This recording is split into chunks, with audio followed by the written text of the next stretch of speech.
I'm Sarah. Welcome to Sarah Appreciates. I wanted to talk to you a little bit about the safety of my new hobby, epoxy resin. So I have a few samples of some of the things I've made already, but in doing some research, I've discovered that this may not be the right hobby for me. Those who aren't new to this channel already know I have stage 4 breast cancer. So because it's metastatic breast cancer, that means there's no cure. So there are cures for lower stage breast cancers, but I want to explain a little bit about plastics and estrogenicity. And if you're a crafter and you're a man, please stick around because this still applies to you. Just because we're talking about breast cancer doesn't mean that this is all still non-applicable to you, because men can get breast cancer too, and there are other types of cancer that are estrogen sensitive. So first we're going to talk about estrogenicity in epoxy resin.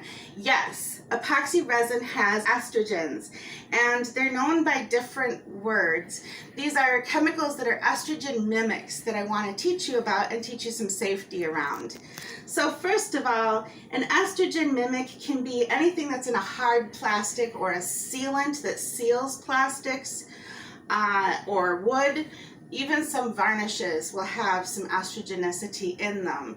So the words that you're looking for are things like polycarbonate, thermoplastic resin, and I'm going to put this word here, but bisphenol A or BBP in their ingredient. Like, this isn't the full list of all of the estrogens in plastics. These are just the ones that I found most readily available when describing these kinds of epoxy resins. One of the reasons I'm bringing this up is because I recently switched from letrozole in my cancer treatment to taking anastrozole in my cancer treatment, because the letrozole, well, I was originally taking the anastrozole, but it started making my bones ache after several months on that medication when I first started cancer treatment in 2020. So then they switched me over to letrozole, and now I've been on letrozole for like 2.5 years or so, and the letrozole is starting to make my tendons, specifically my wrists and my fingers, hurt crazy. So I've been taking medications to counteract the pain in my hands and my wrists, but I'm having trouble the last few weeks even signing my own name. And after the surgery and so forth that I went through since this past summer, a few months ago, and then that staph infection surgery, and now I'm finally able to deal with my hand pain, so they've switched me back to anastrozole. And indeed, after about a week and a half off of letrozole, my wrists are starting, that pain is starting to subside, but it's still a lot of burning sensation in my wrists. So I've been crafting as I can to make Christmas presents for people. And just to give you an example, I've made some pretty cool things so far with the epoxy resin before I realized what the dangers are to people, people in general, but also people on medication for cancers. And we'll talk about that, but this is an example of one of the dominoes that I've made. I don't know, I'm trying to get that in.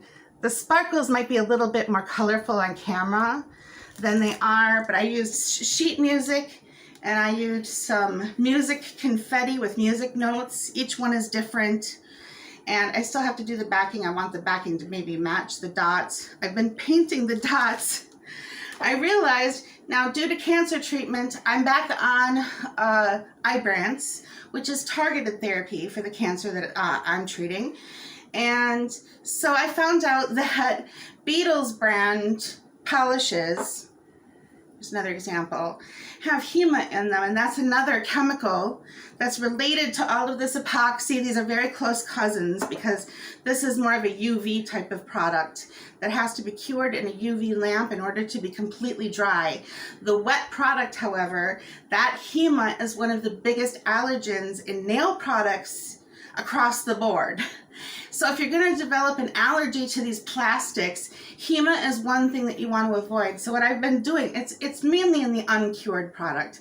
So what I've been doing is I've been switching to non-HEMA products that don't have like the parabens and so forth. And I'm using these for my crafts so that I can almost over cure them to make sure they're completely dry before anyone touches them, because you don't want to give a present to anyone for Christmas and be like, Merry Christmas, use gloves before you open this. Another thing that patients for cancer, but even non-patient cancers need to worry about is a lot of this kind of hobby involves UV light, because some resins are cured in UV light. So I have my nail lamp here. And this is a pretty high watt. I think it's like 40 some watts. Every lamp is different as far as like what kind of UV light and what part of the spectrum it feeds into curing. So pay attention if that company, that brand has a lamp, if that brand of epoxy, I mean, is using a specific lamp, please also use the lamp that they suggest. So I have a few different kinds of lamps.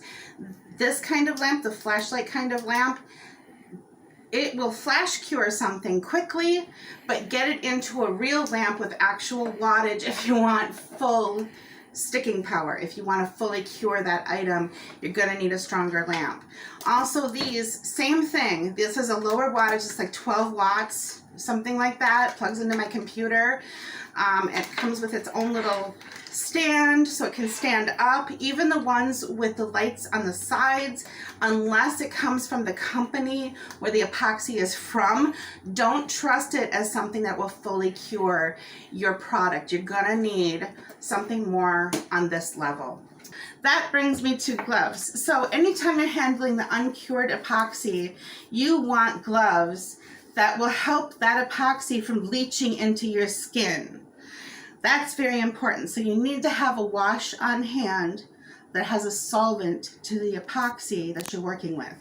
In general, when it's still wet and sticky, isopropyl alcohol, this good old-fashioned cheap rubbing alcohol, will be your friend. As it gels and starts to dry, it gets to more of a gel consistency, in which case you're going to want to switch to something like this. This is pure acetone nail polish remover, but it's also just pure acetone, and that breaks down hardened plastics. When it's still a gel also, there's this stuff that you can buy. I'm going to link to all these products below so you can see exactly what I'm talking about and do your own research. But one of the things that you can use to scrub it off your hands and surfaces safely is this product. And this works pretty well in helping get more of the gelled stuff off of your hands more easily. The other thing that I've invested in, baby wipes. Baby wipes, baby wipes. That helps almost as well as the isopropyl alcohol. So I like that. I'm careful which baby wipes I use to clean off my molds. This is the kind of mold I've been using to do the dominoes. I love this stuff. And also, I've been using silicone coated stir sticks to save money on stir sticks, because this stuff, once it dries, it sticks to it and the popsicle stick is ruined and you have to get a new one. Also, instead of using flame or a torch to pop bubbles across the epoxy, I've been using a heat gun, which has no flame, and I keep it a good distance away from my mold, 10 inches or so. But the reason I don't use that is because the alcohol, all of this stuff is pretty flammable, except for the epoxy. But when you're talking about like acetone and alcohol, you want to avoid open flame. The other thing is, when your epoxy is still liquid, so before it dries completely, when you're exposed to this stuff, and I didn't know this, I started casting epoxy in my kitchen, and we'll talk about staying organized in a moment, but I bought a respirator mask. I didn't know I needed this at first until I started doing some reading. My cancer has metastasized to my lungs. So I don't want to breathe in anything extra, and nobody does, even if you don't have cancer in your lungs. So these are replaceable. These are the filters on the mask, and this was the least expensive one I could find. It snaps around the back of the neck, and then this goes over the head and stays in place because of this thing here on the back of the head. Also, I found very useful, because epoxy is chemistry and you have to be very exact with your measurements. It's hard to be exact when the measurements are written on this cup, but they're like indents into the cup, and it's very hard to read this, especially when there's fluid in it. So I got myself some cups here that have red on the side so that I can read those measurements and be exact. So measure your components separately and then mix them into a cup together, because like I said, one of the more experienced YouTube epoxy users warned me you can actually create an explosion with this stuff if it starts to cure too fast in your cup and so forth. It'll start flash curing and you can have all kinds of bad chemicals released, explosions. I don't want any part of it. Then after, when you're all done and you're sanding your project or filing, these are plastics, and even though they're dry, that's a silicate, and you don't want that in your lungs, so, or in your sinuses. So you want to wear a mask over your nose and your mouth and have good ventilation. I have a ceiling fan above. And then I open this patio door when I'm working, and right now it's winter, so that means a cold house right now. But you need to be careful, because these kinds of chemicals, not just the flammables and the allergens, but the estrogens in these things are also cancer causing or cancer contributing chemicals, and that's important for people who are crafters to know. And I just wanted to warn you also, it's a mess and you have to stay organized, and I didn't realize what a mess it would be until I got a mess all over my table, and we're going to be cleaning that up this evening. I have some products to remove some of it, hopefully even from the table itself. And then the last thing I wanted to talk about is this polyurethane glaze. You want to do this only outdoors or like in a garage with a full garage door open. So even this would not be enough, even with the back door open here. I would use this only outdoors, like on the porch or in the yard, like nowhere in the house, not in the basement. Make sure that it's not just well ventilated, but outdoors. If you're spraying this glaze, and I would still, if you're going to be close up to it, still wear your ventilation mask, still wear your gloves, and follow the instructions exactly when it says don't touch for however many minutes or hours. Don't touch it, or at least use gloves when you do.